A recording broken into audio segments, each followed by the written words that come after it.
staff to fix them, then the trucks will sit there, and they are currently sitting there.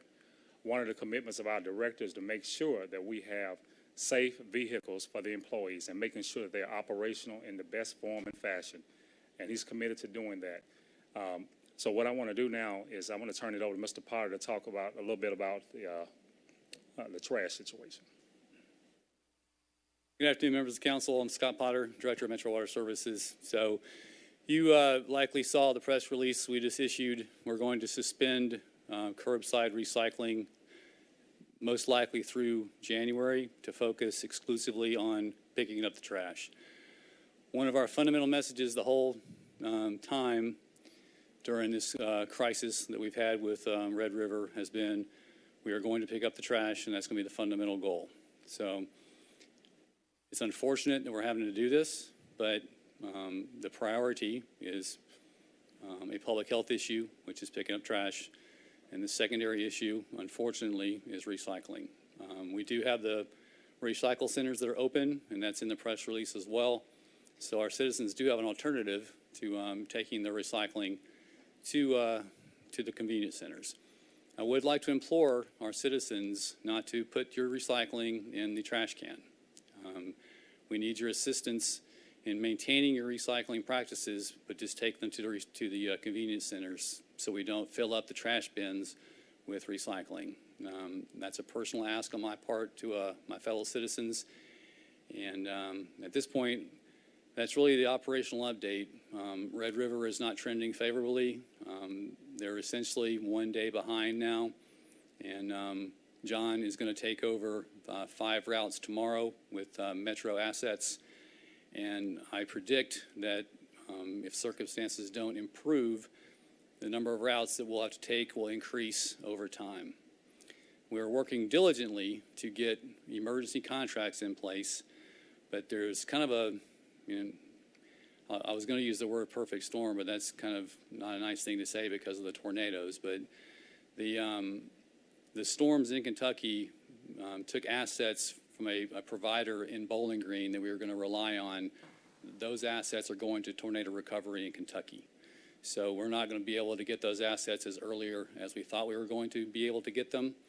But we're working as quickly as we can with purchasing to get those contracts in place to get more providers in town to help Metro take over the trash routes so we can reestablish the recycling routes. So what questions do y'all have?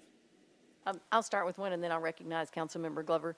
Will you be able to increase the frequency of pickup at the recycling centers to take on the extra materials that are going to be showing up there? Okay, we have 10 drop-off centers located throughout the county.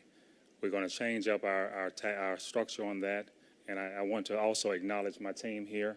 These guys have done a fantastic job of working in the waste division, and I appreciate the efforts that they're making to make sure that this transition is successful. But yes, ma'am, we're going to restructure that. We're going to have roll-off trucks working 3 shifts to make sure that the convenience drop-off locations are adequately serviced to make sure nothing will be overflowing. Also, we're encouraging the constituent to utilize the convenience centers, the 4 convenience centers throughout the city, where we've increased instead of the 2-bag minimal. We ask that we're actually raising that to 5 without a fee to help support this transition for this temporary time. And can you remind us again when that's starting? January when is the recycling suspended as of? Tomorrow. Tomorrow. Okay. Thank you for that clarification. Councilmember Glover. Thank you, Chair. So I don't know which one of you guys I need to ask the question. I'm assuming, Director, you're standing there, so I'll ask you. I think we've all been following the Red River, and it's not surprising to me that we're in the predicament we are now. I think any of us that can forecast out how things were, how they continue to be, and where they certainly are headed to, understand the dilemma that you and the department has. And this is merely this is really not a question. It's kind of a suggestion more than anything else. There's got to be perhaps some fallout from Red River of employees that are unsatisfied with where they are. I don't know if there's a possibility of helping to pick up some of those to bring on with us or some of these other companies, because I do know that you guys have been diligent over the last week, 2 weeks, whatever it's been now, time's kind of melting, on trying to get additional companies to come in and help with this. So it's merely a suggestion, and maybe you've tried it. I don't know if you have or have not, but I think at this point, you guys are certainly behind an 8 ball here, and I appreciate the work that you're doing. I appreciate the gentlemen and ladies, if there, I don't know if there's, but I appreciate all of you guys doing what you're doing, guys and gals, if there happens to be both. But, you know, thank you very, very much, because I know we're heading into a busy time. We'll get through this, but and also I'm thankful that we're expanding the service as far as trying to be able to take care of the folks of Nashville. So thank you. Yes, sir. We need Red River to meet their contract, so we're going to try not to raid their equipment or their people initially, but they are qualified people, so if circumstances present themselves that they want to come work for Metro, then we all know what a lovely place Metro is to work, and we'll welcome them here. I do want to personally recognize the gentleman to my right as well. And also, it goes without saying, John Honeysucker, without his work, there'd be lots of bad words coming out of my mouth. And John is doing a really spectacular job, as well as a lot of other folks in Metro Water as well. But I do appreciate that, sir. Yeah, and from my standpoint, you know the way I think. I mean, I think business-wise, it's contingency. Realizing that we all need for Red River to fulfill its contract. It doesn't look promising. I mean, I'm just calling it the way it is. Yes, sir. And so therefore, I guess from a contingency standpoint of thinking ahead, that was merely the reason for my comment. Yes, sir. Thank And you. John, thank you too.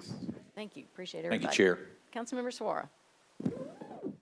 Thank you, Chair, and I want to thank everyone for a great work as well. I think probably everybody knows, but I want to echo for the sake of the viewing audience.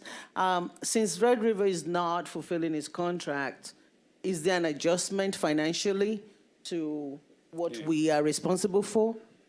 I think we have Ms. Amanda Deaton-Moyer who's going to address that one. Yes, ma'am. We pay Red River by their routes, and for the routes that they do not perform, they do not get paid for. And we're also reviewing contract terms to consider other options. Thank you. Other questions from the committee? Councilmember Parker.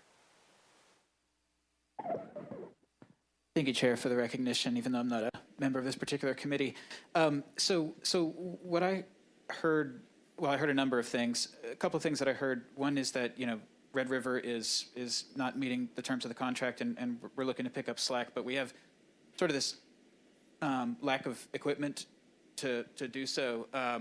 So I just wanted to know, a little bit about how did we get, I realize that this is sort of a conflagration of factors that have put us in a really bad position, trying to avoid the same metaphor you were trying to avoid there.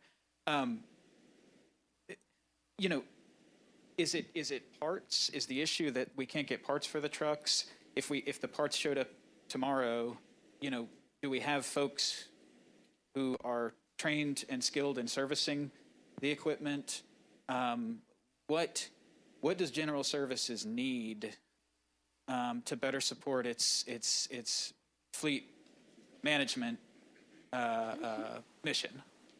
I see Ms. Velvet Hunter coming to address that one. Thank you. Thank you. Hi, I'm Velvet Hunter with the Department of General Services. Thank you for that question. And it's a good question. And what we've said for years in fleet is if we had the money, we would be in good shape because the fleet's old.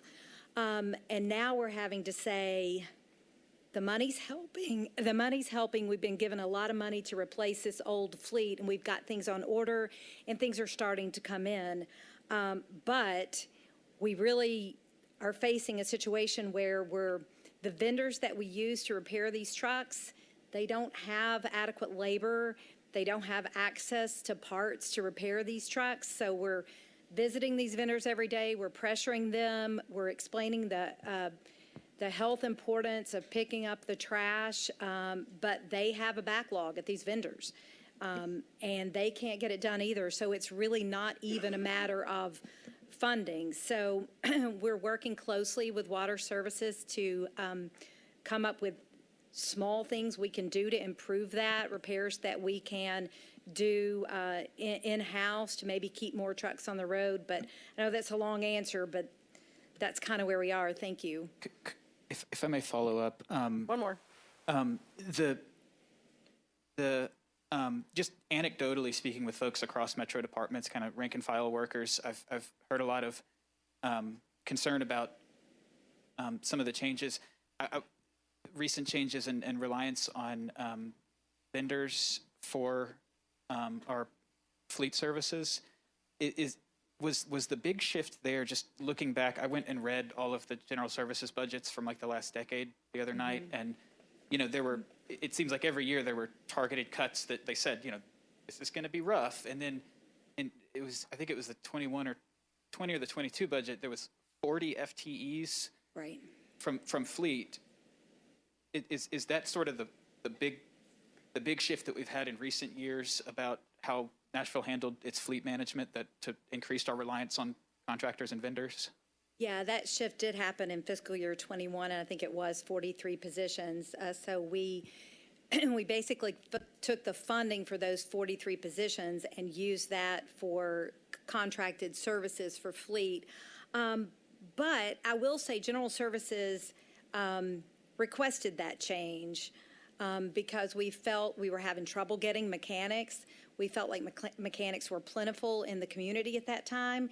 We felt like we went from one heavy shop and one light shop to dozens of places that metro agencies could take their vehicles for repair, and that was not a bad situation until those vendors became overloaded, until they couldn't get the parts, until they couldn't get the mechanics. It was a good model. So we were proactive in moving to that model based on our difficulty in hiring mechanics, keeping mechanics. But you're exactly right. We did transition 43 FTEs in fiscal year 21. Thank you so much. Thank you. Yeah, Good thank question. you. Councilmember Druffel. Whoop, you'll need a microphone. You're recognized. Okay, thanks.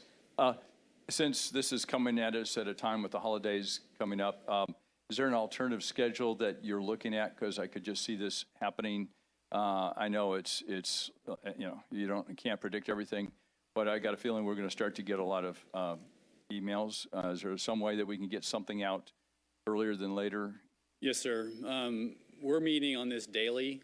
Okay. So quite honestly, we don't know what we're going to be doing on Wednesday because we may need to even take more routes.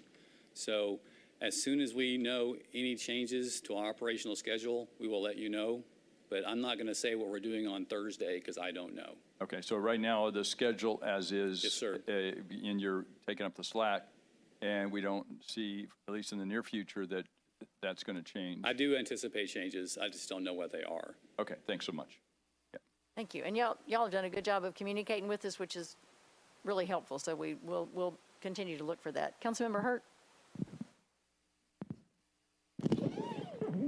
Thank you, Madam Chair. I think it was around this time last year that we started having issues with Red River. And I keep asking the same question over and over and over again. How did we get to this point?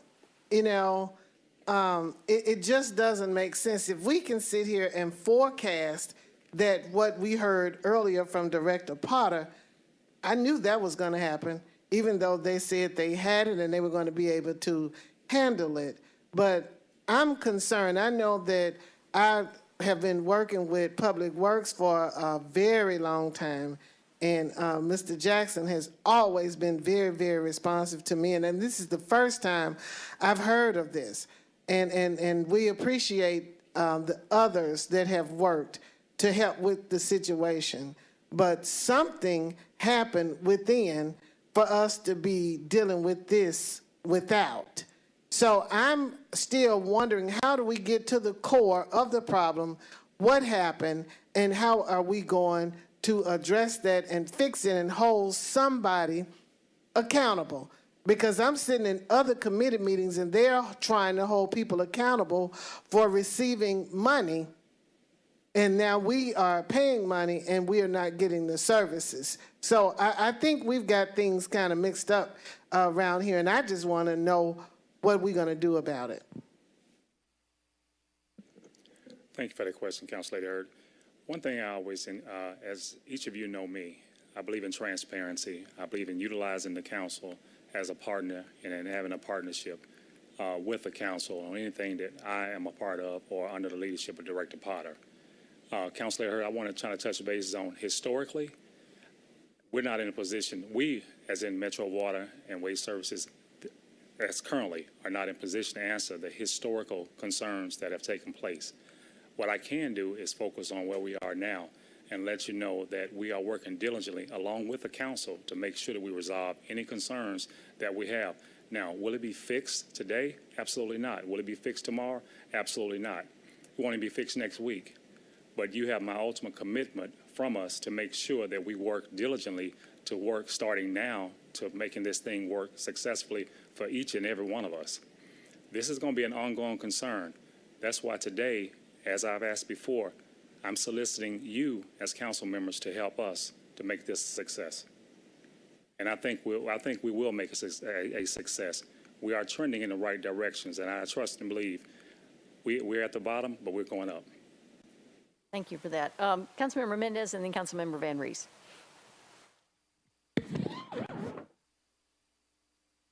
Thanks, Chair. I guess I just wanted to comment. I know y'all have seen in Director Potter's emails that I've been involved in some of the conversations about this, and I just want to underscore he and his team are, John, everybody, it is literally an everyday job trying to figure out how to do this, and at every step of the way, Director Potter has directed everybody, like he said here today, that getting the garbage picked up is the number one goal. Unfortunately, there's a big old bankruptcy case in Texas going on right now that has rules and laws, and it's just not as easy as us doing whatever we want to do. And I just want to say I've got confidence in how the team is going and what Mr. Honeysucker just said about hopefully we're at the bottom and in a position to be putting Metro resources into making it start be better. I believe in that, and I think we're headed in that direction. Thank you. Thank you. Councilmember Van Rees. Yeah, there's a couple of things. First of all, in regard to local disposal vendors, I was wondering, even if it's temporary contracts, keeping in mind like J. McMurtry and things in my district, that are there trucks available that we can provide some small business assistance by getting them to help that already know routes and that kind of thing. The second thing is in regard to recycling, and Ms. Smith may want to help. We've worked very, very hard to change habits, right? And so we're saying now, like, all that cardboard that you're about to get for Christmas or have, you're going to need to take that somewhere. There's I think that an opportunity for education in regard to how to properly bring your things to the recycling centers, because we're kind of now used to putting all plastic and cardboard and everything in the thing and going. If we're now putting those things in the trunk of our car or in the back of our truck to arrive properly with those items so that we can help folks know it's less painful when they get there as to what to do with it. And then I know that we don't want them to suddenly just start throwing them in the trash again, but we know that that's going to happen, which is going to cause more trash. So how can we proactively make sure that we're letting folks know? So those two items I'm curious about. Can I see Sharon Smith? I'm going to triage all those questions generally, and then John will handle his efforts towards getting contractors in place. Amanda will talk about the procurement and the challenges inherent in that, especially emergency contracts. And then Sharon can conclude with instructions about how to prepare and transport and put your recycling in the containers. But generally speaking, we're exploring every possible avenue. And I don't mean that lightly. We've been discussing this for a month and actually longer than that about what we're going to do incrementally to prevent trash from piling up on the streets. So we've reached the point where we're taking routes from Red River as we need to maintain schedule. If Red River demonstrates a continued inability and their trend is continued to be negative, we will assume more routes with assets that we can get. So John can speak to his efforts to get the contracts. Amanda can talk about the procurement, and Sharon can talk about the methods. Councilmember Van Rees, I've reached out, not only been reaching out to different vendors, local vendors. I've reached out utilizing networks such as calling the council members and asking if they have anyone that is that they can refer me to, besides Council Lady Vercher. But I've reached out to numerous vendors here, and unfortunately, they're in the same position as a lot of people are. They don't have either the staff or the vehicles to assume the routes that we have.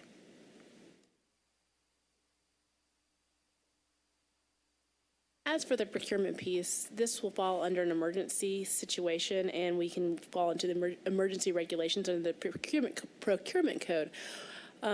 John and his team have also, before this emergency came up, his team had already begun the process for adding services in the annex or the annexed area, and they added a piece of that to include emergency services. So as that contract comes into way, and it closed last week, and they met as an evaluation team. So we are actually we're moving towards a contract, and we're moving as quickly. And the procurement office has been wonderful and been helping us with that. That is a process, and it's a process with a lot of pieces to it. So we're actually taking a two-pronged approach, which is the emergency process, which as soon as we have people that are available that can bring trucks and bring people and pick up trash, we'll do that. But also we'll have a further actual contract that you'll see once it gets through the process. Thank you. Ms. Smith. Thank you. So, Council Lady Van Rees, you're absolutely right. People are accustomed to, those that live in the urban service district taking their stuff, putting it in the cart, rolling it to the curb. And working with Sonia Allman, who's the Public Information Officer for Metro Water Services, we've started putting together social media and other information that we can send to you all to send out in your newsletters, because people will, it'll be a little different. Cardboard and is separate from paper, and then you've got your plastic bottles and metal and aluminum cans can go in together. So we're going to be trying to put together information that we'll put on social media, but that we'll also send to you all to send out to your constituents to just kind of give them a leg up. We're also going to be spending some time trying to put together some, waste reduction tips and how people can, reduce some of the waste that they generate over the holidays. I mean, this is a difficult time of year. Christmas and New Year's, there's extra trash on the ground. So I think the more we can do that and provide information for you all to send out, I'm hoping that people will step up and, just like the director said, continue their commitment to recycling and waste reduction. Just as a matter of follow-up, anything that you can do in regard to just video of real-life situations? What if I only have so much room in the trunk of my car and I'm going to take something on the way to work? What's more important for me to take? How do I take that? Do I put it in a bag? Do I dump the bag? I mean, like really hands-on, real-life examples, I think, are going to be more successful. Thank you. Absolutely. Thank you. Thank you. Appreciate that. I'm going to let council members who haven't spoken yet go next. So, Councilmember Vercher. Thank you so much, Chair. I just need to know, when is it going to be resolved?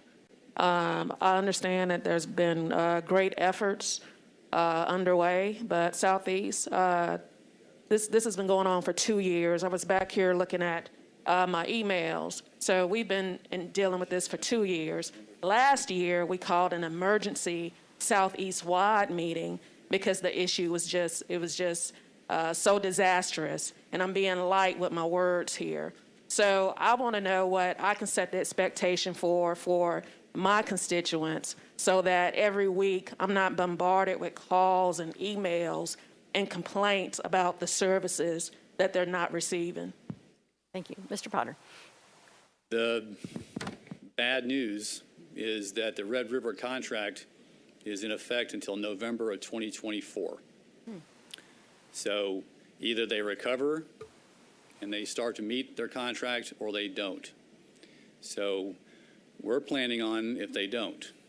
The goal is they do, but being the responsible operators that we are, we're making plans to assume more and more responsibility for their contract as they indicate they can't meet it. But one thing that Sharon didn't mention that she's also doing is we're doing a study of best practices of waste collection around the nation, and we're going to bring forth a contract, a variety of options to council about how we are going to handle waste management in the future. It'll be a combination it'll be either all Metro or exclusively contracted. I assume that it's going to be somewhere in the middle, but what we're going to do is we're not going to put all of our eggs in one basket like we have found ourselves currently. But as Councilmember Mendez said, we are in a bankruptcy proceeding, and while I'm not a lawyer and don't endeavor to become one, there are all kinds of processes that we have to go through to ensure that we don't run afoul of the rules. And Metro Legal is making sure that we do that so we don't cause more harm than we already have. Thank you. Any other council members who haven't spoken yet? Councilmember Vercher, any other comments? Just a follow-up. So basically, we don't have an answer as to when this will be resolved for the city. Is that what I'm hearing? That's Yes, what I'm ma'am. hearing. Thank you. Thank you, Chair. Councilmember Hurt. Thank you, Madam Chair. I guess that's the answer to my question, too, is that we really don't know what happened and where this started. But I would like to know if there is a contingency plan or emergency plan that you all are executing, considering, Councilmember Vercher said it was 2 years. I just recall the really big issue last year. Did you all have an emergency plan in place, and have you gone back to evaluate to see what was good and not so good about it, considering that we've been in this place with Red River for that long of a time? Well, I can only speak to July 1 going forward, and on that day, we began the process of contingency planning for this circumstance. Thank you. Thank you. We appreciate y'all keeping us up to date, and we'll look forward to seeing you in 2 weeks. If you'll continue to update us, that's very helpful. And are there any other council members? Mr. Potter. Can I make one more? Yes, sir. I need to make my closing plea to my fellow citizens.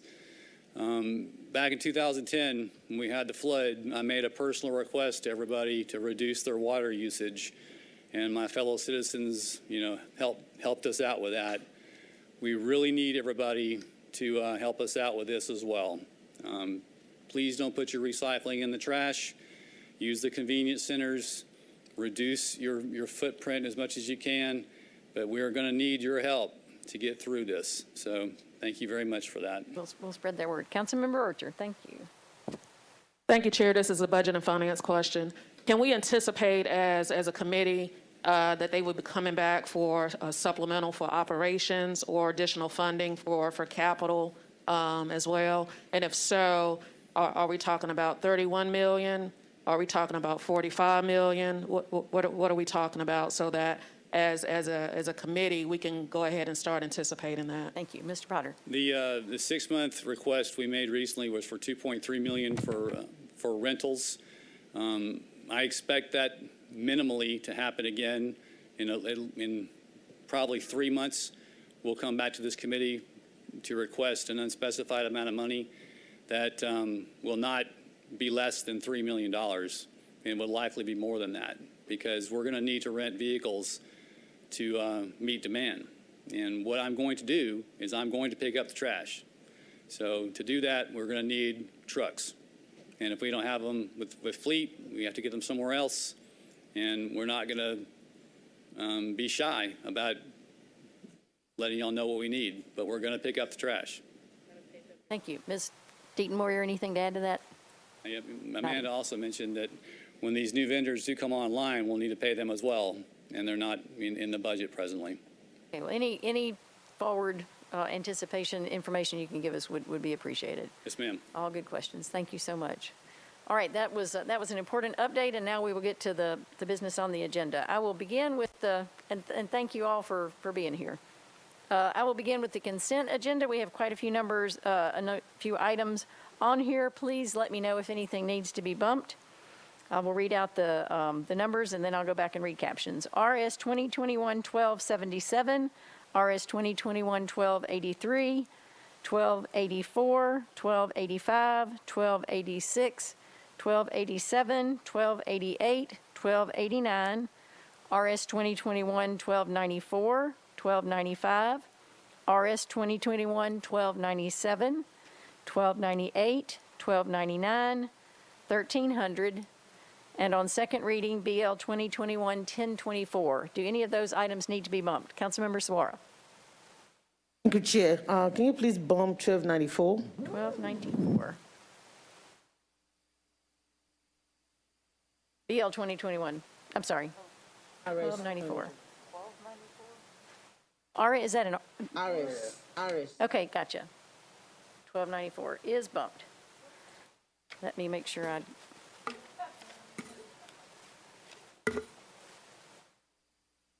Okay, any others?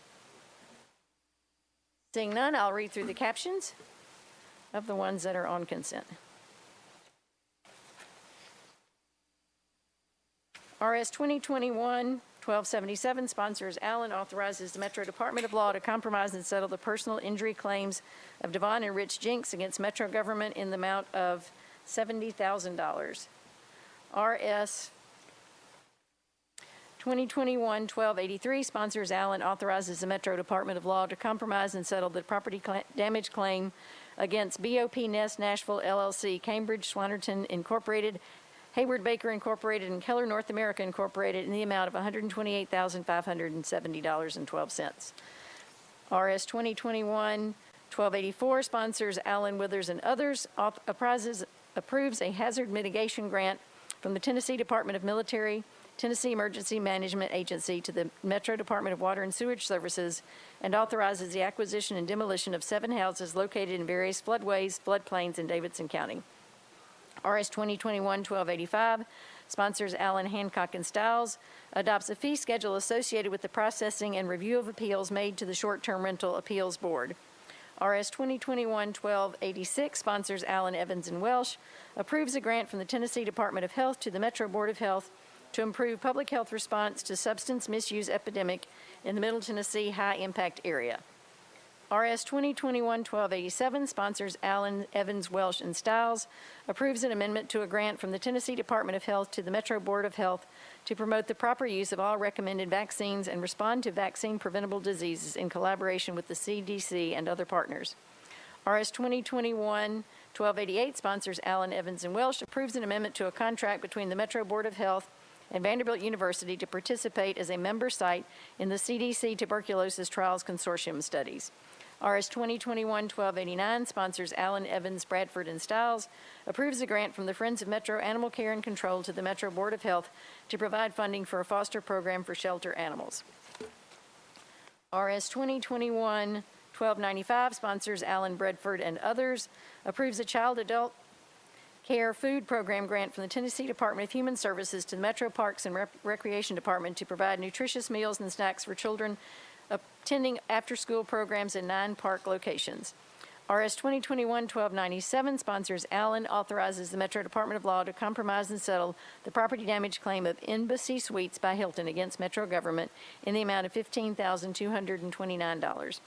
RS 2021-1298 sponsors Allen and Evans, approves a hazardous materials emergency preparedness grant from the Tennessee Emergency Management Agency to the Metro Office of Emergency Management to provide resources to procure items, training, and/or equipment for hazardous materials preparedness.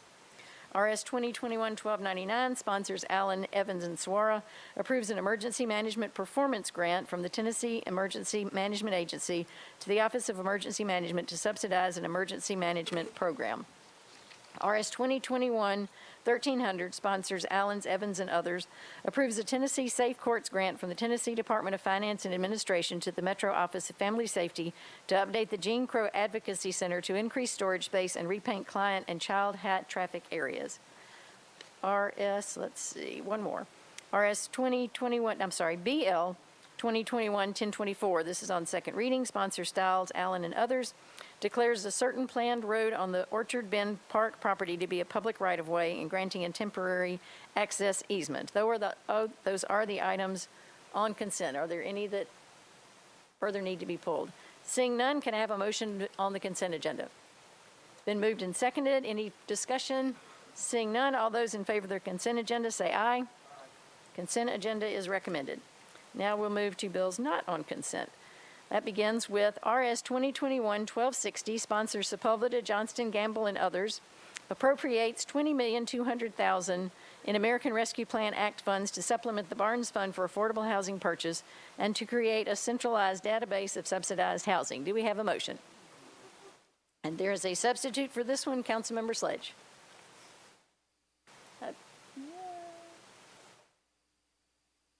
You recognize. Thank you, Chair. I move my substitute for purposes of discussion. Thank you. Been moved and seconded.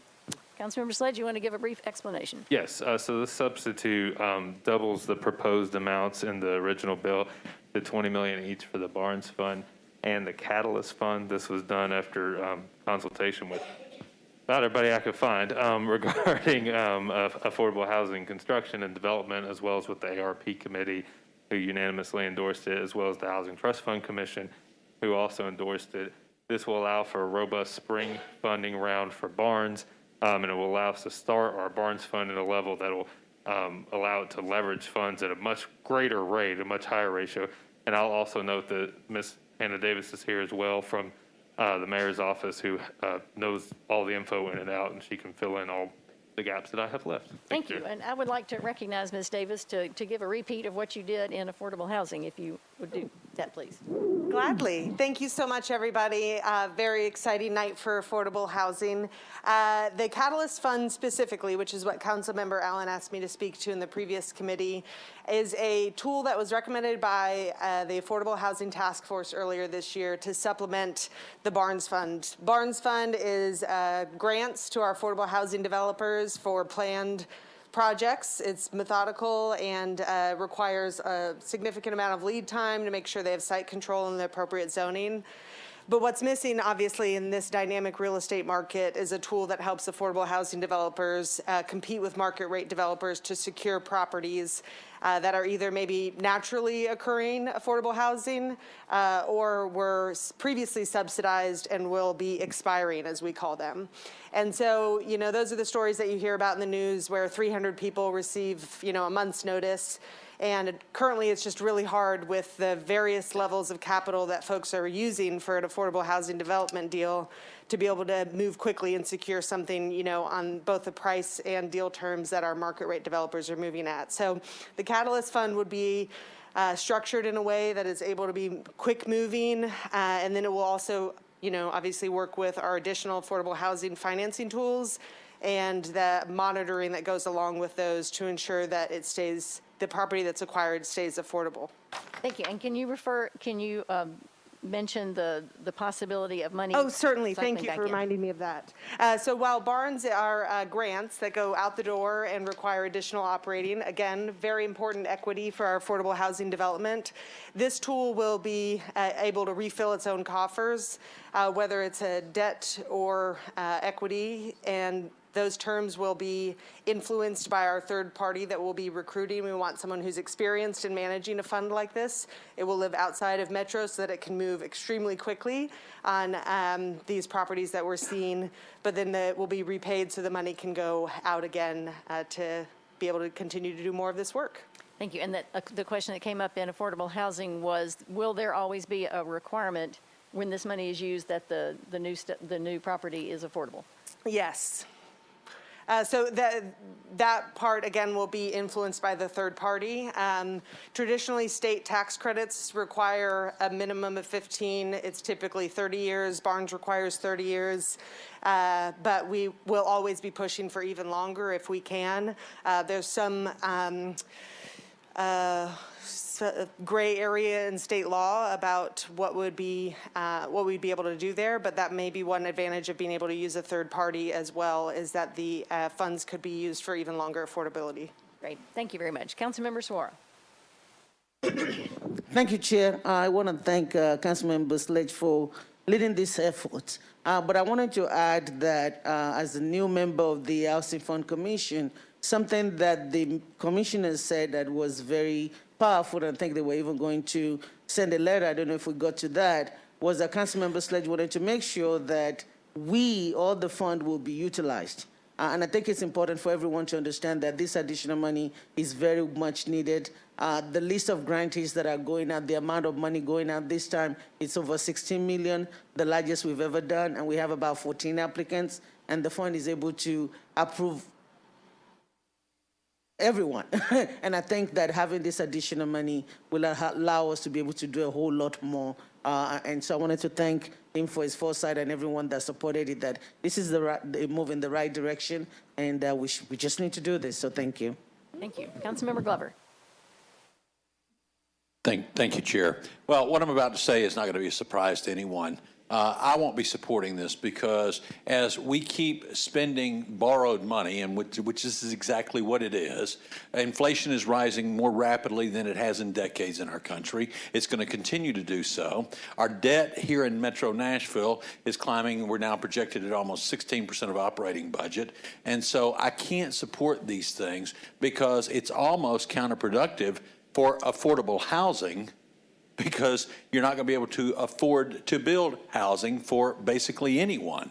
So, I just really wish that we'd put the brakes on some of this stuff and quit looking at this as though it's free money, because there's no such thing as free money. Even though it may be coming from Washington, it's still being printed, and that's what's driving our inflationary numbers like it is right now. I will be supporting the next one because it's our police department, and that's something that's desperately needed. I'd support that regardless of where it was coming from. But the rest of this, I can't, and I won't give any more speeches on this tonight because it'd be the same song I'd be singing, but that's why. Thank you. Thank you. Councilmember Sledge, was your hand raised or? No, okay. Councilmember Vercher. Chair, you are good. You didn't even make eye contact with me, so I wasn't for certain if you saw my hand or not. So I just want to go back down memory lane. Just want to make sure that I'm accurate. Barnes Fund created 2013. We've yielded how many units thus far? Not including this last round, almost 2,500 units. 2,500 units in 8 years? 7, since it's not including this last, yes. 7 years. With this additional funding, how many units are we expected to yield over what period of time?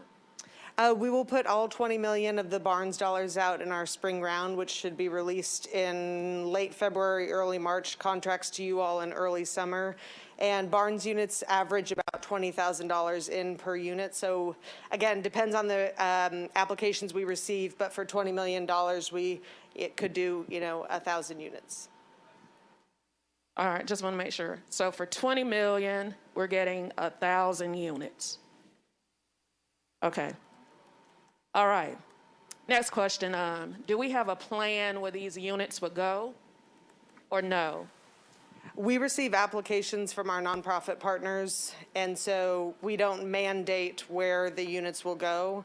We do look at our spread across the county, and we track what units are in which council districts. Okay, and I asked that because in talking to developers, I had a developer roundtable, and frankly, what I walked away with was they can't build anything affordable in the core. So what does that mean? That means they're looking to target the suburbs where we're already busting at the seams. We just had Metro Water here talking about how they can't get the trash collected. and don't know when that's going to be collected. So we need a plan. I think at the end of the day, as a body, we all want to make sure that we're trying to address the needs of a growing city, right? But it has to be a holistic approach. It's too fragmented. We have a planning department that says they can't project or plan for growth. Now we're here talking about voting on an additional multi-million-dollar plan for affordable housing with no clear plan. And I don't even want to get into the LIHTC part of it, because that introduces a whole nother variable of concentrating poverty in certain districts. This is really tough, Chair. It's really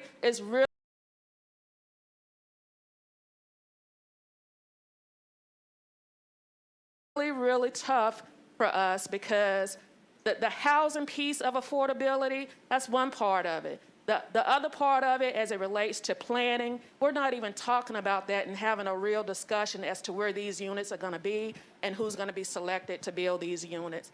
And the reality of it is the cost of goods to build is expensive for developers. And they said in the core, they cannot build anything affordable. This body, a couple of years ago, we passed a development framed for affordable housing behind Miss Mary's Barbecue. Those units are going for $500,000. Thank you. Thank you. I want to suggest that there is a heat map that's been drawn that shows location of a combination of different types of affordability, and I'll make sure we get that provided to everyone. I think what you raise is a really important issue, Councilmember Vercher.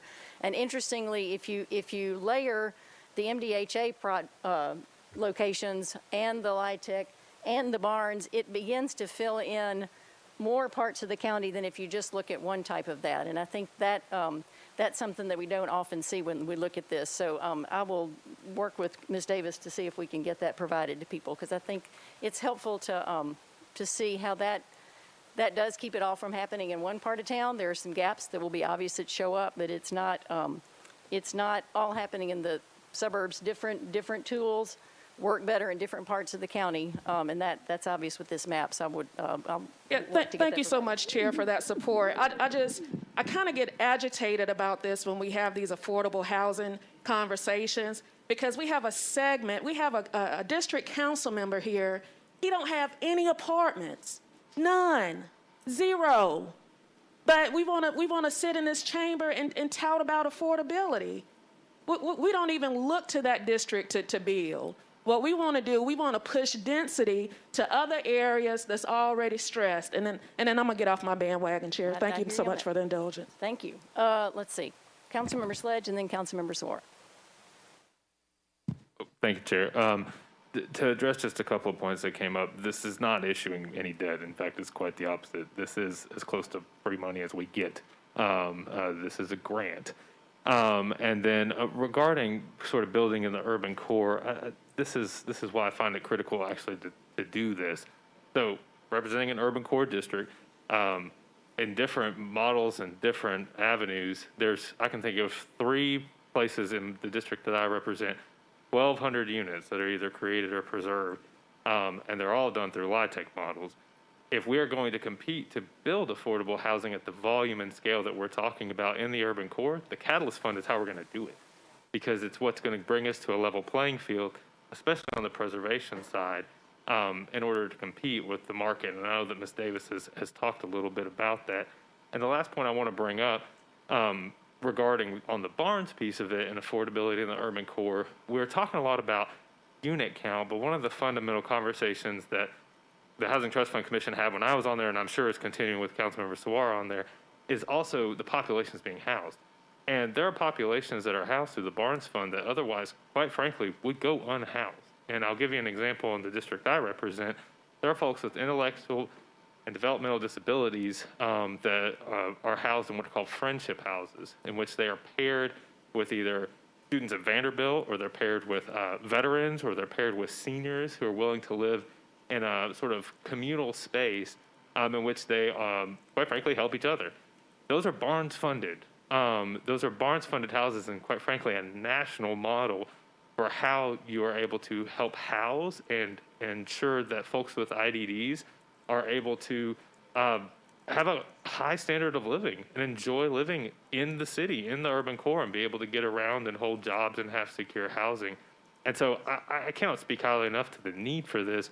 I just don't want to get lost in the, yes, unit count is super important, and we talk about that a lot, but we also need to consider we have different tools to do different things. Right. This Catalyst Fund is the tool to help us compete on that market side to get housing where we couldn't get it otherwise. And the Barnes Fund helps do that, but also helps house populations who might otherwise have extreme difficulty finding housing. Thank you. And I'll point out in 5 minutes, there's another charrette happening to talk about outdoor homelessness, which is a huge problem that we are all hearing from in our constituents. So there are many, many tools in this tool chest, and the more we can develop, the better. Councilmember Sawara. Thank you, Chair. I just wanted to say also that, I mean, just to add to it, every point that is being raised is very important. Anyone that have not seen the task force report should take a look at it. Housing affordability is going to take a lot of solutions, and it's going to take a lot of different people doing different things. Putting an apartment in a district is going to require the people in the districts to not say they don't want it. And so it's going to require zoning, it's going to require laws. I'm sorry. And then it's also going to require money from the government. And so what this bill is doing is taking care of the funding part by the government. The other aspect of it will still have to happen. I also want to say that part of what I'm proud of that we did a couple of bills back is that because the people that are talking about how do minority and small businesses benefit from Bonds Fund, that was a concern. We passed a bill that says 20% of Bonds Fund has to go to small businesses. So we're addressing this issue one at a time. It's going to take us looking at all of it, not in silos, but looking at different solutions. But we cannot say we're not going to do anything because we cannot solve it all at the same time. So I'm going to say, yes, this doesn't solve all of our problems, but I think having funding, no matter what the ideas are, no matter how good they are, without the funding, you cannot do anything. I also want to remind everyone that what Bonds Fund does is that it leverages this money for developers to go out and get more money to build. Some of this project costs $30 million, and we're only giving them like 10%, 20% of it. So we have to do this. We have to do this. Housing is a crisis. We need to do this. But does that mean that we cannot do other things? No. But we need to look into doing all of them. So I just wanted to provide that. And please look at the Housing Task Force recommendations. It talks about the issues, the problem, and the things that we all need to do, including talking to our neighbors and allowing zoning in their areas and also talking to the state. There's so many things, but this is a good first step. Thank you. Thank you. Councilmember O'Connell. Thank you, Madam Chair. Just in reference to a specific project in District 19, very familiar with the area behind Mary's, and it's interesting to think about a couple of implications there. One, a developer for one of the projects that's got relatively high price condominiums as a for sale product voluntarily offered to participate in something, but literally could not find a deed restriction partner across MDHA, Metro, and area community development corporations, right? So managing deeds for projects like this where you do want to preserve long-term affordability is still an ongoing challenge for the area.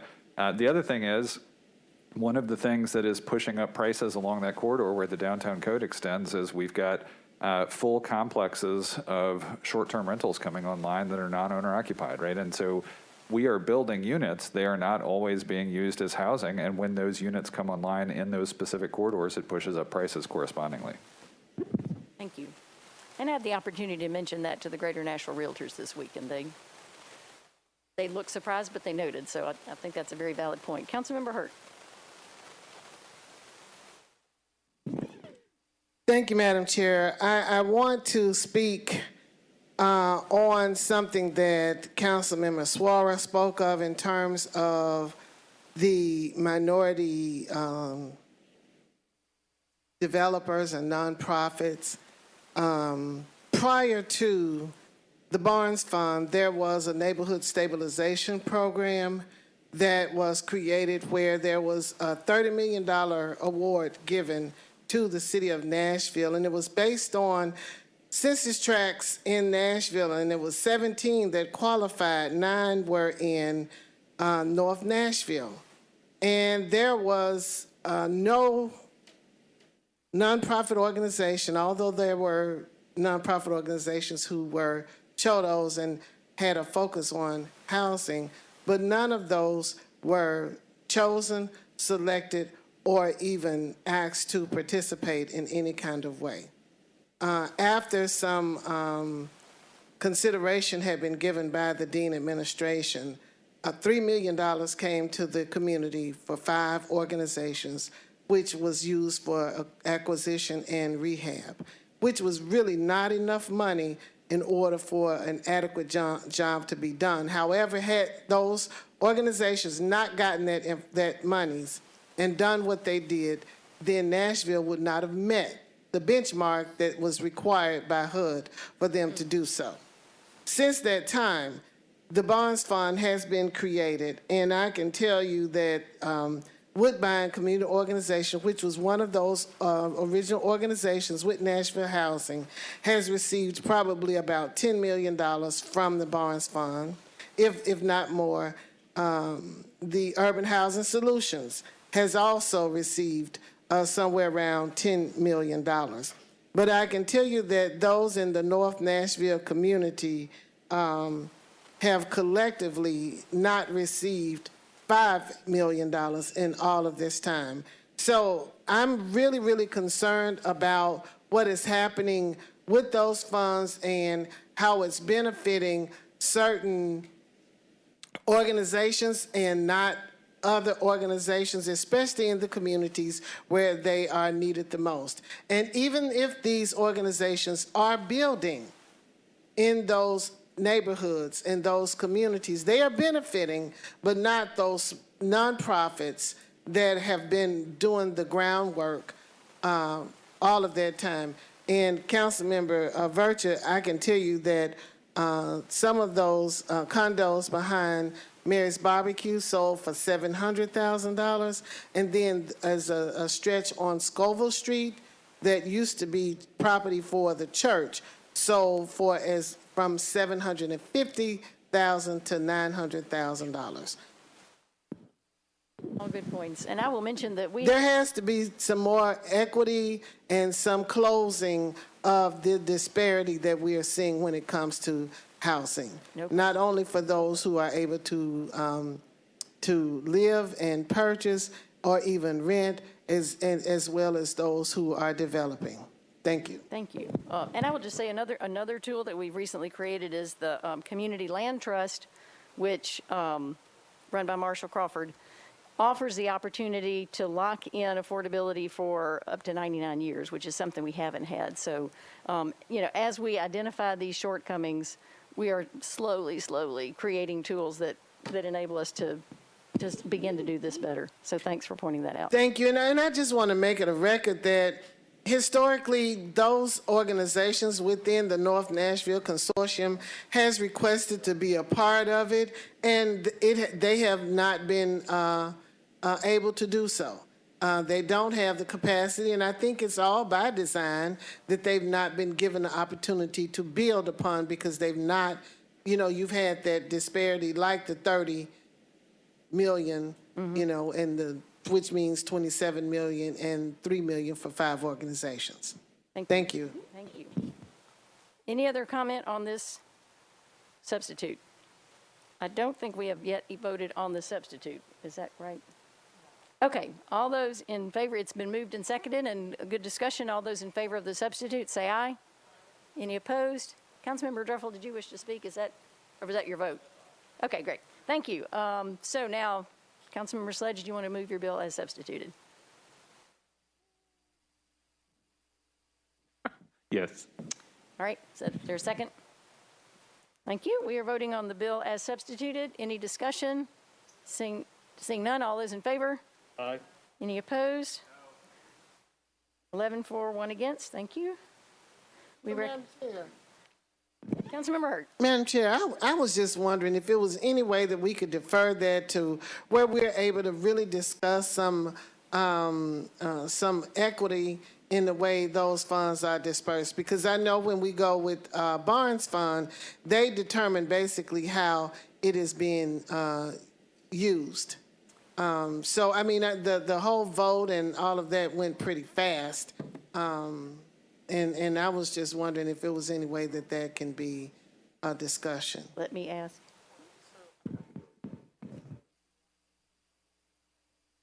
Or do you want to discuss that on the floor tomorrow night? Can we ask to move? Okay, I can discuss it tomorrow. Thank you. So I guess what's the question? Is it that whether this bill can be deferred? Yes. This bill could be deferred on the floor tomorrow night. It's Okay. still eligible for deferral, but it was approved by the committee. Okay, thank you. Thank you. And Ms. Davis may be able to provide some more information on the work we're beginning to do on capacity building, because I think that's a really important point. Next, RS 2021-1263, sponsors Gamble, Johnston, Allen, Bradford, and Style. This appropriates $9,069,614 in American Rescue Plan Act funds to general services to expand the vehicle fleet of Metro Nashville Police Department, Nashville Department of Transportation, and Davidson County Sheriff's Office. Do I have a motion? Been moved and seconded. Any discussion? Councilmember Mendez. I'm sorry, somebody was bending my ear. What resolution is this? We are on the second resolution, RS 2021-1263, which is the $9 million in American Rescue Plan funds for fleet. Yeah. So on this one, my sense is that with COVID not being over and us about to dip into the next big surge, and us still being at the relative beginning of deploying the ARP funds, that I don't think upgrading fleet at this time is the right thing to do with the money, and so I'm not going to support this one. I want to appreciate the letter we got from Chief Drake over the weekend. I think he makes a good argument about why the department may need vehicles. But if we didn't have the federal COVID relief dollars for people who are still hurting in the middle of a pandemic, we'd have to figure out some other way to do this. The fact is that we got behind on upgrading fleet when we refused to pass a rate increase for the better part of a decade, and the hangover from that's still going on. So there is a need, but the main charge from the comptroller was that we should match recurring expenses with recurring revenue. And if we've got fleet problems and we want to change the way that we staff officers on the street, that's a recurring expense, and dropping a bunch of one-time federal COVID relief dollars on what will be a recurring expense is not what the comptroller suggested. Like, it violates the one main thing the comptroller had to say to us. And there's too many people directly in need, and I think the ethos of the spending should be to get the money on the street in Nashville, not in Ford's coffers. So the need's real. I appreciate it. We need to figure out some way where the city's recurring revenue pays for our recurring expenses like fleet and focus our money elsewhere. And so I'm not going to be able to support this one. Thanks. Thank you. Councilmember Suara, then Johnson, then Toombs. Thank you, Chair. I have a question or two, and I don't know if anyone can answer it. Of the fleet that we want to buy with this money, with the $8 million, how many of them are new? How many of them are replacements? Do we know? I have Commander Gilder, I believe, and also Velvet Hunter coming up. I'll let y'all decide who's going to take that. I believe this one is all new, but we'll get it from the These authority. are all additions. These are all additions. They are. So we're now replacing what we already had because they were old? Correct. There's another bill coming up that's replacements. That's right. All right. It's really confusing. It is. The reason why I was asking the question is that, along with what Councilmember Mendez was saying, we really have to be very careful with federal funding, because if it's something that we're supposed to budget for ourselves and use ourselves, we cannot use federal dollars for it. It's called supplanting. It's just what it is. And so I wanted to check whether this was just solely something we were supposed to budget for and pay for, not just a need that arises out of COVID. What I want to say also is that I also see that we have about 3 or 4 resolutions that also has some fleets in it. I saw. So what is the difference between the 50 that we're buying from I think is there's a 50 and there's a 46. On the 4 million, there's a 46, and then there's another one where there's a 50. What's the difference between those three, please? Okay, I'm glad you asked that because it really is confusing. And I've got a cheat sheet here to help me walk you through it. And I regret that I didn't say earlier when Councilmember Parker asked about what you could do to help general services. But approving replacement of vehicles is the main thing that will help us keep these vehicles on the road, out of the shop.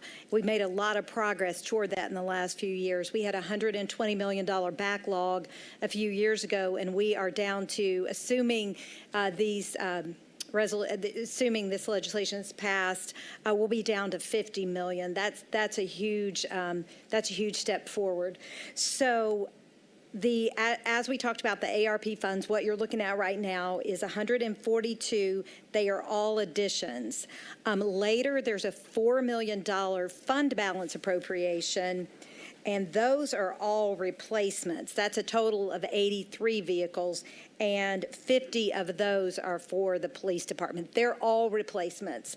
Then there is a 4% legislation, and that is for 28 vehicles. 23 of those are for the police department, and those 28 vehicles are out of service at this time. So they're replacing vehicles that were in our fleet but were wrecked or beyond repair and are completely out of service. Does that help at all? Okay, thank you. Thank you. So the other resolution will get us to where we are right now, but just make sure we have better vehicles than old ones. It sure would. It would help us a lot. So we've replaced with the capital funding that you just approved, and hopefully with the 4% that you'll approve tonight, that will help us replace 427 vehicles. If we have the ARP, the capital, the 4%, and the fund balance. That's our fiscal year 22 funding request. And that And includes. I'm sorry, I should not have said replace that, because that does include that 427 does include those additions that you ask about in ARP. Oh, okay. And then the 46 patrol cars in the 11 million in the general reserve fund as well, right? It included that as well. Thank you. Thank you. Okay, thank you. Thank you. Thank you. Good questions. So I was just looking at all the bills that we've passed in the last 2 meetings and all the patrol cars and police vehicles that are on there. And I think that it's very important that we replace very old vehicles. I think I'm for that. I also like what the chief says. I think that we don't want officers passing COVID to each other because they're using the same car all over. So that's very legitimate. But I do think that considering the fact that we're about to buy 400 vehicles, and also consider the fact that if we decide that this is something we needed to do, and this is a replacement we need to do, then I will recommend that we use general funding, we use other sources of funding to be able to do this rather than the ARP money. I just, everything that we bring forward, I'm always very, and I know Ms. Mary Jo and the team have looked at it over and over again. If there's a way to separate this new addition, is it just because of COVID that we need 142?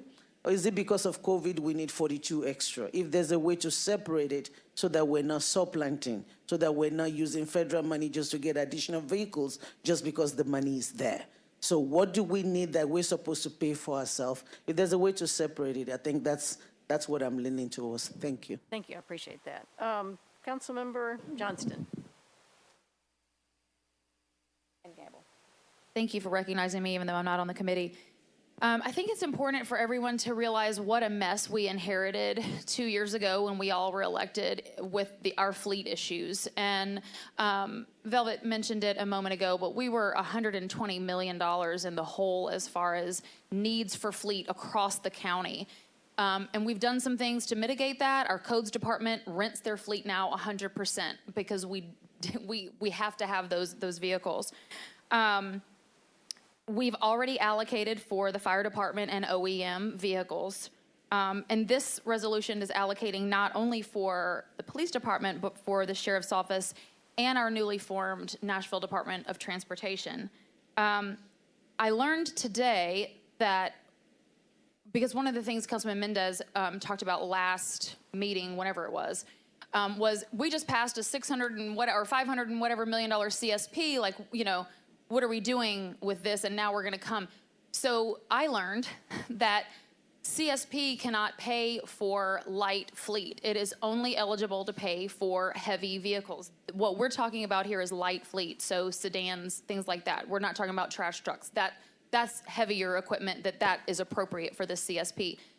So I don't think anybody's questioning the need for this, even the need for additional vehicles. We need additional police officers. We have less vehicles than we have officers. We have calls for service that are skyrocketing, and we don't have the ability to handle what is brought forth to us, which is why we're changing shift times and all of that so that we can put more officers on the street to handle calls for service. Our response time is not where we want it to be. It's not where the police want it to be. It's not where our constituents want it to be.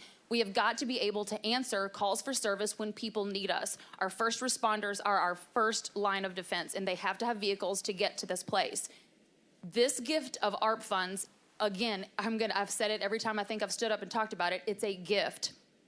One thing I will agree with is that it's not necessarily a recurring expense because it is a capital expenditure, but we're in a hole. We're in a big hole.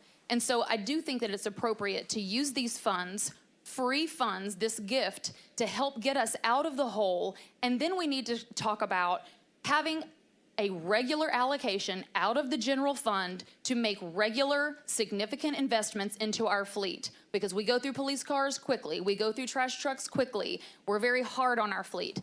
So that's something that I don't think is a policy.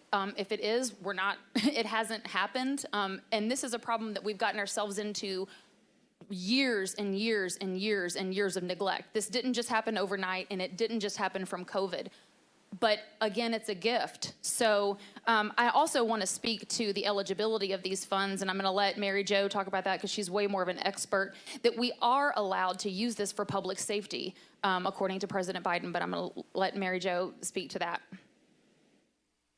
Ms. Wiggins? Yes, thank you, Chair. Yeah, I think it's really important to keep in mind that the use of the funds is much broader than we had for CARES Act. One of the reasons that we had this third stimulus package was an outcry from the local and state governments during the CARES Act that there wasn't enough funding to really help with the local government and its budgets and meeting the deficits that were incurred because of the pandemic. So the intended use of these funds is much broader than it was for CARES Act, and it does include even remember that there's a large section that is for lost revenue. And under that, government services and regular continuing operations is an eligible expense. So the fact that we're using these as more one-time and capital, in my opinion, is a step above reoccurring government services, but those are all eligible. So we're not going to forget our community. We're not going to forget ourselves. These funds were, to help our government stabilize, and we'll continue to have that balance between serving our community and how we serve the community, which is better response time, which is, more availability of our officers. So yes, these can be used. When we talked about public safety, President Biden put out a specific memo on community safety, the rise in violence and crime, and how can we address that. And he wanted cities to address that with the use of these funds. So that was a specific component made. Thank you. Councilmember Johnston? Thank you. I just hope that we can all look at this as truly the gift that it is and help us dig out of the hole that we've been digging for ourselves for a really long time, and then get on a regular schedule. To Councilman Mendez's point, I agree to a certain extent, and I hope everyone approves. Thank you. I've got a number of council members in the queue: Toombs, Gamble, Mendez, Sledge, and Vercher, in that order. Councilmember Toombs. Thank you, Madam Chair. Looking at this resolution, it seems more to me of falling into the category of nice to have rather than need to have. And we haven't made any investments in our minority communities and small businesses that have been disproportionately impacted by COVID-19, and they're in a need to have status. If we were to approve all of the pending requests for our ARP funds, we would be at nearly $100 million. And again, no investment in minority communities and small businesses. And had we made significant investments in our minority communities and small businesses, I would feel more comfortable with this because I understand why these departments want these things. But right now, it just seems like a nice to have. And I think that we should focus on the needs first and then get to the nice to have. Thank you. Councilmember Gamble. Thank you for recognizing me, Chair, as I don't serve on this committee. Having served on the ARP committee and heard the presentations from the departments, NDOT, DCSO, and MMPD about the need for services, and also seeing for myself firsthand how police cruisers are breaking down when we have police officers responding to service, coming to community meetings in our districts. I don't have the stats with me, but I'm sure that MMPD gets calls for service from across the entire city, all of our districts, some more than others.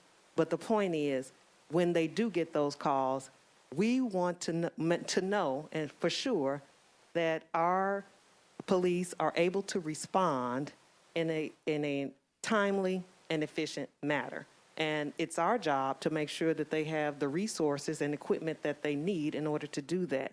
This is equipment, really. They need these vehicles to do their job in an efficient and effective way. The committee put off these requests with the first round of funding, with the CARES funding that we received. It was less funding.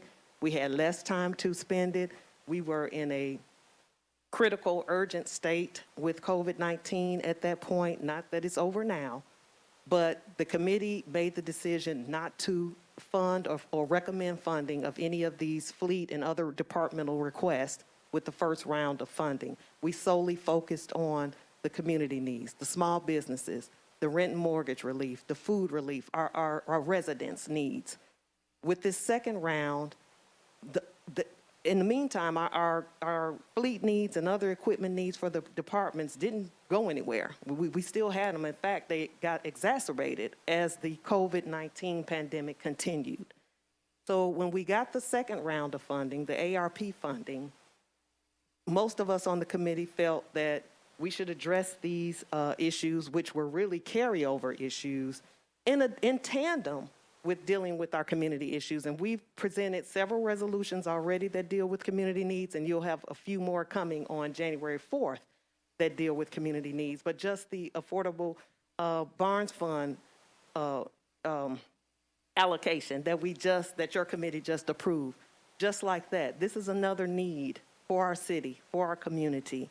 And I would ask that the members look at this request as an equipment, a resource request for our departments to do the job that we need them to do to keep our city safe. And for those reasons, I support this, and I hope that you all will support it as well. Thank you. Thank you. I'm going to let committee members who haven't spoken on this issue go first, and then I'll circle back around. Councilmember Sledge. Thank you. This, I think, might be for Velvet, it might be for Mary Jo. I was having a conversation with a different department this week regarding vehicles, and they straight up asked me, "Are we able to ask for vehicles under ARP?" And the office was, and I'm just going to out them by saying this, it's our homelessness impact division, because they have their folks using their own cars to distribute supplies to affect the population. So mine is a process question on kind of how was this put out to I'm going to say solicit departments to reply to their needs when it came to vehicle or fleet needs. Ms. Wiggins. Thank you, Chair.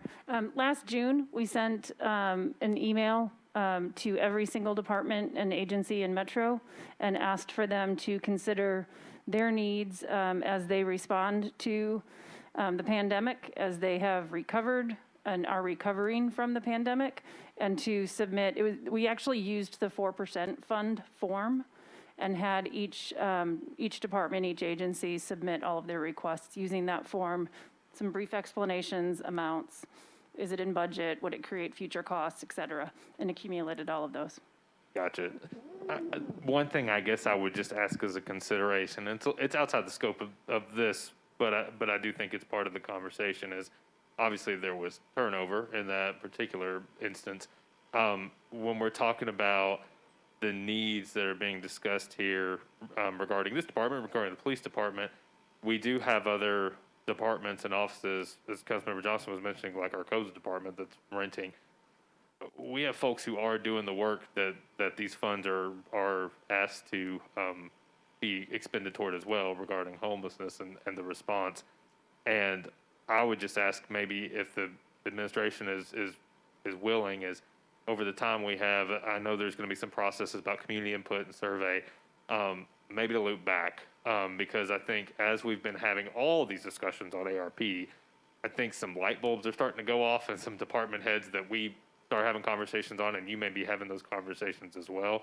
And I just don't want to have looked up a few months from now and think we funded these requests because people got in line and got their stuff in and everything, but got in line in a way where we could have been a little bit more equitable in our response along the way, if we just sort of circled back. So that's just my consideration here. I don't know where I am on this bill, just so everybody knows. Thanks. Thank you. Councilmember Vercher. Thank you, Chair. I agree with everyone, but but the fact of the matter is, do we want our department, our police department, coming to us in the same sentiment that our Metro Water Department just left us? And that is, they don't know when they're going to be able to pick up trash. Do we want our police officers, our police department coming up here informing us that they don't know when they're going to be able to get to calls for service? Committee members, I ask all of you, wherever you are on the spectrum of supporting police, support this. We can't keep continuing hurting our citizens because of ideologies. We know we need our trash picked up, and we know we want the police to come when we call them. I represent a district. A call is 4 hours. They're calling me like I'm the police now. Let's get these departments what they need, especially our police and our fire and OEM. We shouldn't even be debating this. It's simple. Committee members, support this so we can move on and go home. Thank you. Councilmember Mendez. Yeah, I'll keep it short. First of all, just because the federal law allows us to do it doesn't mean we should do it. You know, the hub survey hasn't been out yet even to gauge the community on how to spend this money. And Councilmember Johnston eloquently made the point about how this doesn't have anything to do with COVID. She talked about an inherited problem, $120 million behind on fleet when this term began. And yeah, because this body and the people who occupied the office downstairs wouldn't get the revenue for the city lined up in the right spot, and we screwed our employees on fleet for a bunch of years. And so, yeah, we were way behind on fleet. This is a recurring expense, the same way we're spending now. You know, these new cars will have to be replaced. It's a cent or two of property tax to start building up the money in order to replace the vehicles that we're talking about buying with this. I'm all for figuring out how to get these police cars with recurring revenue and having our tax base match being able to supply our police officers with an appropriate number of cars. But to the extent this ARP money, American Rescue Plan money, is a gift, to use a word of fellow council member, to get us out of the hole. Let's get the people of Davidson County out of a hole before the government out of its self-inflicted hole on being behind on capital. And I'll leave it at that. Thank you. Thank you. Councilmember Johnston. Thank you. I just wanted to point out, actually, it was a good lead-in, Councilman Mendez, but I was specifically responding to Council Lady Toombs. I want to get money into the hands of small businesses and support economic development and all of that, too. That was one of my big things with the CARES Act money, was let's help people that these are not self-inflicted wounds of people. This is something that was a byproduct of something completely out of their control. Let's do what we can to help them. Those monies were not enough to do what we needed to do. We did have our economic development director on schedule to come meet with us in November. So as far as priority, getting in line, all of that stuff, there was, I'm not going to get into personal stuff, but there was some personal tragedy, and there's just, he was not able to come. And so that is what has pushed that back. But we had him there with an ask, a significant ask that I think would have sailed through not only the committee, but obviously the council as well. And we wouldn't be talking about where are our priorities. Our priorities are, I think, in line with everyone else's. We just had some timing issues. But yes, we would have dealt with this. We would have had economic development, small business support. We would have had all of that had he not had some things that were out of his control. So I just wanted to point that out. And can you speak to, will those items come back around? He is on our schedule. I'm sorry for interrupting. He is on our schedule for our next meeting in January, which I believe is it's either 13th or 14th. 13th? The 13th. And there is still funding to be allocated? Absolutely. We haven't, actually, Mary Jo, that's a good question. So out of the $260 million, and we're doing it in $130 million chunks, as of right now, with what's pending, how much have we allocated, or, what's been allocated and what is pending? Ms. Weed? Thank you, Chair. So the current appropriated, actually approved by council, is 29 million. And if you add in like the 40 million from the Barnes Fund and the other pending resolutions, including recently filed that are coming to council on January 4th, that will be a total of 95 million. Okay. Of the 260 or of the first 130. So we have a significant amount left, a very significant amount left. And I hope that a lot of that we can figure out a way to really impact our communities and down to our households and our small businesses. I think we're all on the same page there. It's just we've had a timing issue, honestly. Thank you. Councilmember Suara. I don't see anybody else. Be brief, because we're just going to keep going around in circles. I think that everybody's already talked about why we want to make sure we need to do the fleet when we need it, and I'm not against that. But I do work in grants, and I think the language and the justification does matters. Everything that I've heard from the justification, from everything that we got, is that we're going to replace what we have. The things that we're missing that we should have funded ourselves, if we did not get the COVID money, we would have paid for it ourselves. This is money that we're supposed to spend ourselves. And I think the ARP money should not be used for that. Now, Ms. Wiggins will tell you that it does allow us to do lost revenues, and we can recoup some money based on lost revenue. We can do that. That is what we did with the CARES Act. When we were done with it, we were able to take our lost revenue, put it aside, and then use that the way that we wanted to. And I think that that's what I'm advocating for here, is that things that are not directly related, things that we're supposed to spend, rather than just use federal, somebody said it best, what we want and not just what we need to have. We can take it out of that lost revenue, part of it once we're done, and take care of all this stuff when it's time to do it. That's what I'm recommending. Thank you. Thank you. Councilmember Glover and then Hurt. Thank you, Chair. I just want to clarify a couple of things I said earlier. This is not Metro incurring debt. This is our country incurring debt. This is not free money. And so I hope none of us are under the illusion that this is free, because it's not. We're incurring debt, and that's what I was talking about on the inflationary piece, et cetera. So I wasn't saying, and I just am clarifying, this isn't debt that Metro is incurring, but it's debt our country is incurring, because I promise you, we didn't have this money just sitting around at D.C. Thank you. Thank you. Good point. Councilmember Hurt.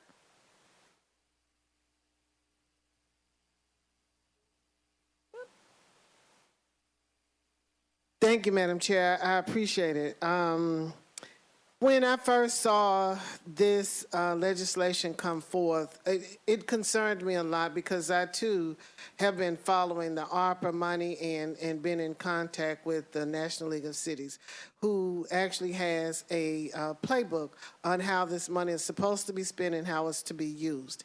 And I did specifically ask about the police and the fleet and all of that. And there's a section in there where there is revenue recovery that can be used for such things, especially with first responders and all of that. Is it any way that we could possibly use some of the money that we have here with the ARPA money and the other half that we use with our general services money that we have and still accommodate what it is that we need for the police? Because that will relieve some of the money that's for ARPA, because you know I am so dead serious behind making sure that small businesses, small nonprofits, and community organizations are benefiting from this as the funds were designated from the very beginning. But like Councilmember Virtue said, I agree with everybody, and we just have to make a decision. So let's make a compromise. Let's find a solution of the problem that we have and possibly find this, because I do think that with that 34% increase that we had, that we ended up with more money than we had anticipated, and we need to use some of that money to take care of our government responsibilities. Thank you. Councilmember Pulley, was your hand raised to speak? Okay, you're recognized. Yes, thank you, Madam Chair. Just a couple of points I want to make here. We did just pass a resolution that added an additional $20 million onto requests for affordable housing funds. And I believe Ms. Davis indicated it'll be June of next year before we'll be getting contracts on the first $20 million of that. So we won't even be able to start using the second $20 million until after that. And there's a concern raised about a $9.5 million fund because of concern about COVID moving forward. But we're willing to put that kind of money toward affordable housing that we won't be able to use for another 7 months.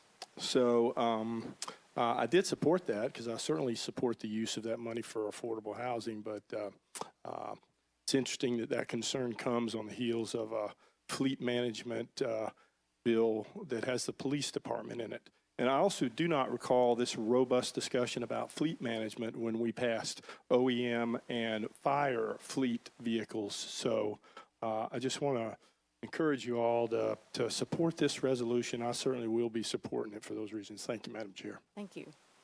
Good discussion. Any further discussion? I believe we probably will need a raise hands on this one.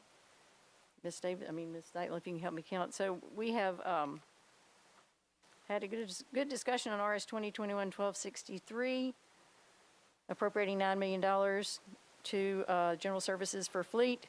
All those in favor, please raise your hand high in favor. 1, 2, 3, 4, 5, 6. I see 7, 9, 8. Will you keep your hands up until we are through counting? We're slow. Okay, so 1, 2, 3, 4, 5. This is for the allocation of $9 million in American Rescue Plan funds to the general services for the metro vehicle fleet of the Police Department, Department of Transportation, DCSO. That's what we're voting on. One more time. Keep them high. 1, 2, 3, 4, 5, 6, 8. I count 8. Okay. All those against? 1, 2. Okay, thank you. 2 not voting? Okay, thank you for that. All right. I appreciate the thoughtfulness with which we approach that. Next is RS 2021-1276, sponsors Allen and Welsh, appropriates $100,000 from the general fund to the General Services District to the Center for Nonprofit Management, which has been selected to receive Public Safety Violence Reduction Pilot Grant funds. Do I have a motion? Been moved and seconded. Any discussion? Seeing none. Ms. Wiggins, can you just briefly explain how this will help other nonprofits actually use the funds for its intended purposes? Chair, I'm happy to, but Or Mr. this Bunting. is something John Bunton's working on directly.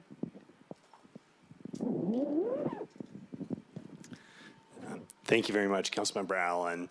So when council set up the Community Safety Partnership Fund with governor's grant dollars, one of the things that the advisory board focused on very early on is we want to build capacity.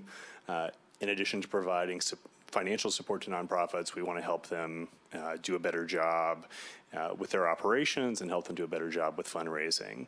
Our advisory board, which includes Councilmember Gamble and Councilmember Evans, suggested a partnership with the Center for Nonprofit Management.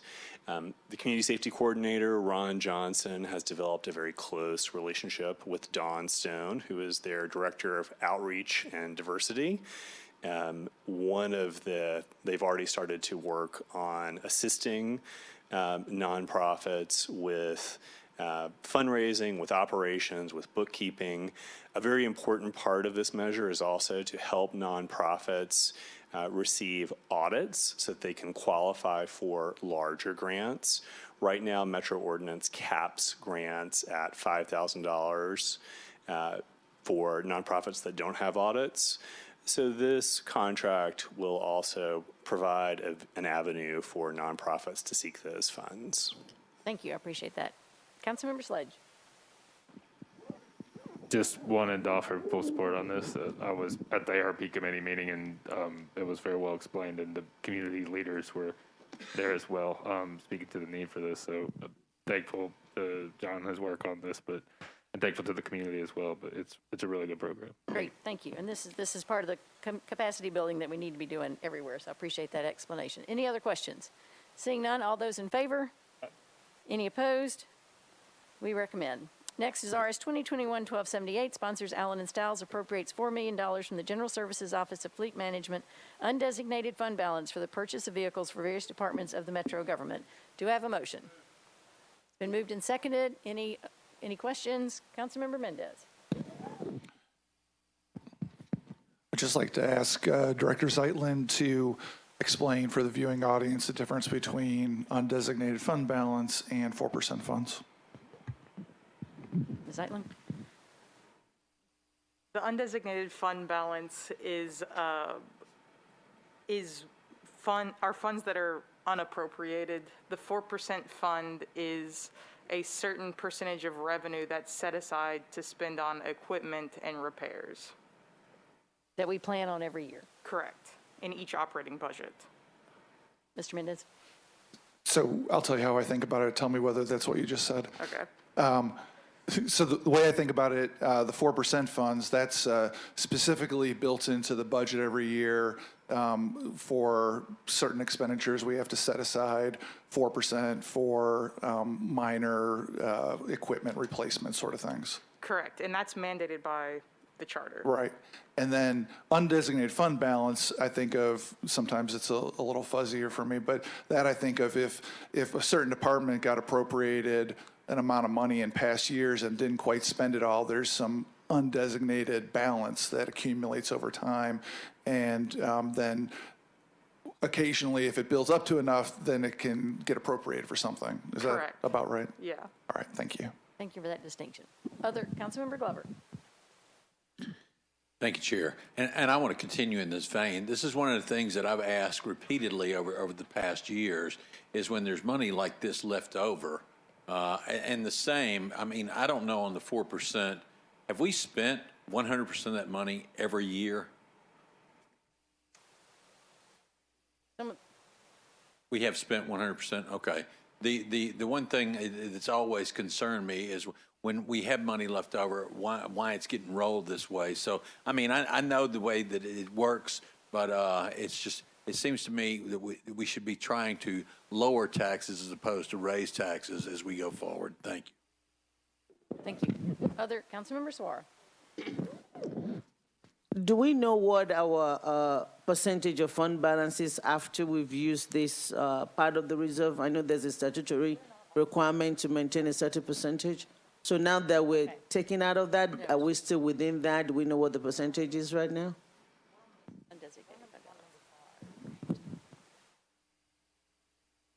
I have, your mic is hot. I'll let y'all decide who's going to answer that. Can you repeat the question? Yes, my question is, there's a statutory requirement for our fund balance that we cannot go below the percentage. So what percentage are we right now after we take out this 11 million? Okay, and I think we need to distinguish, there is undesignated fund balance, there is 4% fund, and then there are other things. This is from the, this is from the undesignated fund balance that we're talking about. I'm on the next, sorry. So do you want to get? Next bill. Okay, we'll answer that question later, I think. Councilmember Sledge, I see you waving your mic. Apologies if General Services answered this on a previous bill, but on this $4 million, the notes I have say we'll purchase 83 interceptor utility vehicles that include 50 from MPD, 21 for DCSO, 9 for parks, and 3 for fire. My question was, is those, we have been told the previous allocation that those were hybrid vehicles, or is that the same for this one as well? Ms. Hunter. Yeah, thank you. Velvet Hunter, General Services. No, these are not hybrids because we were fortunate enough to find these 83 vehicles on lots in Middle Tennessee at this time. So we want to grab those with this funding. I think the hybrids that you're referring to are the ARP additions. Those are ones that we would have a chance to order. We'd have to order, and we would order hybrid. Okay, so these, what year are these, the model year? They are 22s, right? Yeah. Okay, whereas the ones we'd be ordering would be 23s or 22s? 23s. 22s or 23s are what we would be ordering. We feel really lucky that we found these for the police department and the other agencies available, because we know there's a long lead time when you have to order. Okay, thank you. Thanks, Chair. Okay, thank you. Councilmember Mendez. I just wanted to follow up on a point that Councilman Glover raised. Through the last term, there was sort of a budget dance that a lot of departments did where they didn't quite need everything that they had in their budget, and then not spending it all would give them some flexibility, and that's where some of the fund balance came up. And in the first year of this term, when I was Budget and Finance Committee Chair and the Mayor's office was working on the financial crisis, I think, and maybe Ms. Wilson knows or somebody, but I think there was a lot of a concerted effort to kind of kill off that practice of having built-in fluff every year, and that was part of the savings that got accomplished to make ends meet, if I'm remembering correctly. Just to let people know that I think there was a lot of work done at the beginning of this term to try to cut down on that, building up fund balance unnecessarily. Ms. Wilson? Sure, I'm happy to speak to that. There have been a lot of reviews of these funds, special purpose funds, for example, that have been looked at just to make sure that we are expending out of them regularly. And I want to be clear, most departments don't have some way to squirrel away dollars at the end of the year. It goes just right down into our undesignated reserve overall. So this is just a situation in which we have a special fund that's around general services and fleet that they were able to access. And then I also wanted to come back, I realize we'll talk probably more about 4% in a minute, but on the 4% side, we do authorize each year fully that amount. And again, I'll come back to it later when we come. But not always are all the funds expended within that year. We do a big paper usually in June. So for example, Velvet could tell you that we did a lot of fleet ordering out of that June 2021 paper for the last fiscal year. Those cars have not yet been received due to some of the supply chain issues. And so there are situations in which there's also some residual amounts in there. I just want you to be aware that if you were to look, you would find money sitting in 4% where we're out still procuring. In the act for that just came out. Councilmember Glover, and I will point out it is 10 till 7, and we do have a lot of other items to go. I think the point that she just brought up is important, and I want to make sure clarification is given here, please. Even though we hadn't been delivered, it's still, that allocation is not coming out of today's, it's coming out of yesterday's. Just, if you could clarify that, please, because I think that's a very important point. Sure, I'm happy to say the authorizations today, either in this paper or the upcoming 4% one, are not any of the past authorizations that have occurred. Okay, good clarification. Any other questions on this? All right, are we ready to vote on RS 2021-1278? All those in favor? Aye. Any opposed? We recommend, are we still 12?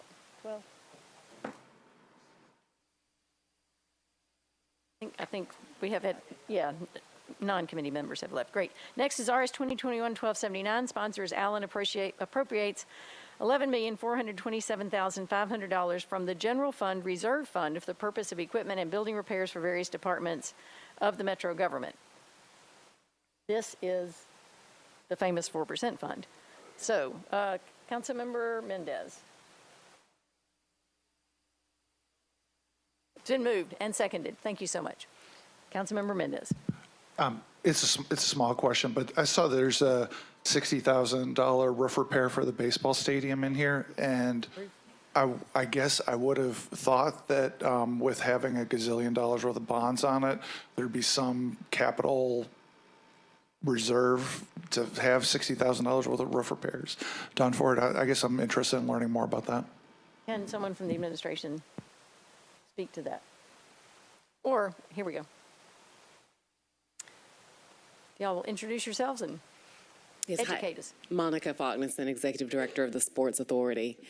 It's a good question, but there is no capital reserve plan for First Horizon Park as we have with some of our other facilities. So capital improvements, we have not really had to make any. The lease agreement between the Sports Authority and MFP Baseball does require a capital asset management plan to be presented to the Sports Authority beginning in the 7th year, so we will start that this spring.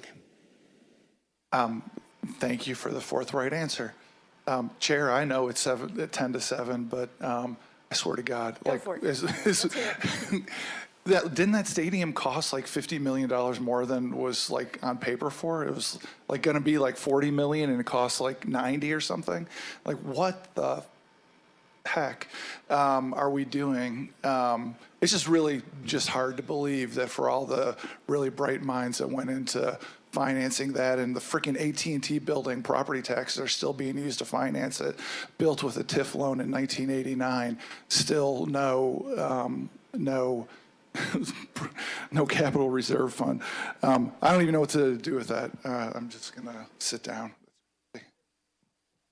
Councilmember Van Rees. Hello. I just wanted, having attended some of the Sports Authority meetings, want to speak to the fact that these repairs were found because of some storm damage that was done, and these are repairs that the insurance company determined that was not applicable. And so there was extreme due diligence in regard to this. It has my support. Thank you. Councilmember Glover, and then Virtue. Thank you, Chair. And I think what Councilman Mendez brings up is exactly right. This is why I get very concerned when we're rushing things through, and we do on that particular deal. You and I were here. I'm not sure who else was here, but that deal got rushed through in the 11:30th hour, and then we ended up spending millions upon millions upon millions of dollars more for it. And these types of things were not built into the equation. And it's just, it is mind-boggling how we will rush through things at certain times, and we don't think about this part of it. So anyway, thank you, Chair. Thank you. Councilmember Virtue. Thank you so much, Chair. My ears perked up when I heard this was storm damage and the insurance didn't cover it. So what type of insurance is on the facility? Ms. Faulkner, can you answer that one?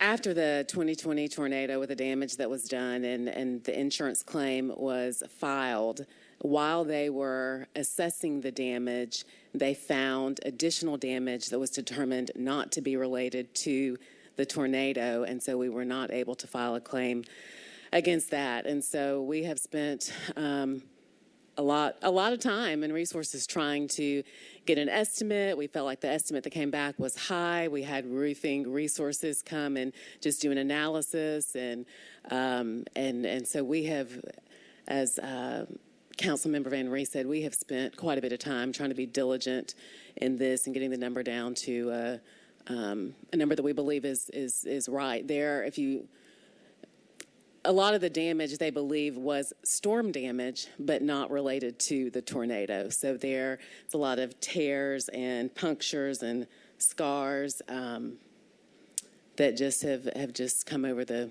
years and are not subject to warranty or anything like that. Thank you for that clarification. Councilmember Vercher? I'm kind of like Councilman Mendez. I mean, when was it? A week or two ago, we $15 million for a parking lot. So what's another $60,000 for a roof? So I think I'll sit down too. Thank you. Any other questions or comments? Councilmember Pulley.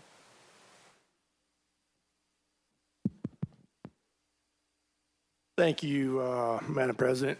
I'm not sure there's a whole lot we can do about what happened back when this was built and the overspend or the over budget price that this cost us. We're left with where we are now.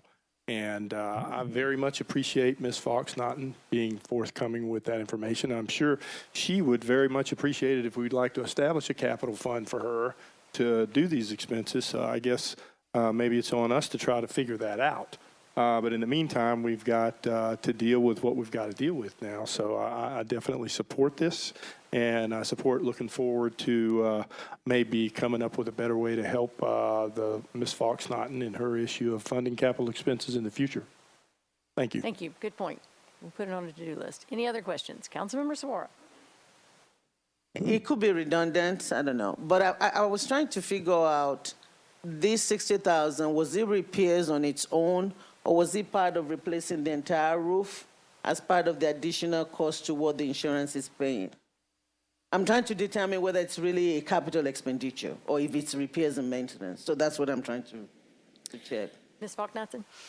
Again, the lease agreement between the Sports Authority and MFP Baseball does obligate Metro, the Sports Authority, for all roof repairs. So we are responsible for capital, but roof repairs and structural, all of those things are the obligation of the Sports Authority.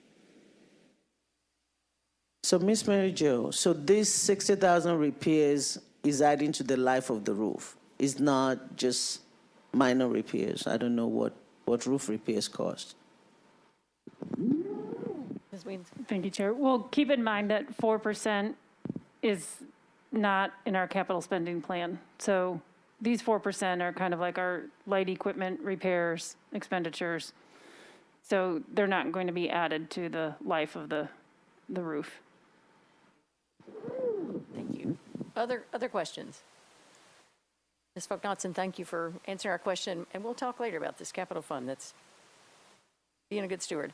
Any other questions? Seeing none, all those in favor? Any opposed? We recommend approval. Next is RS 2021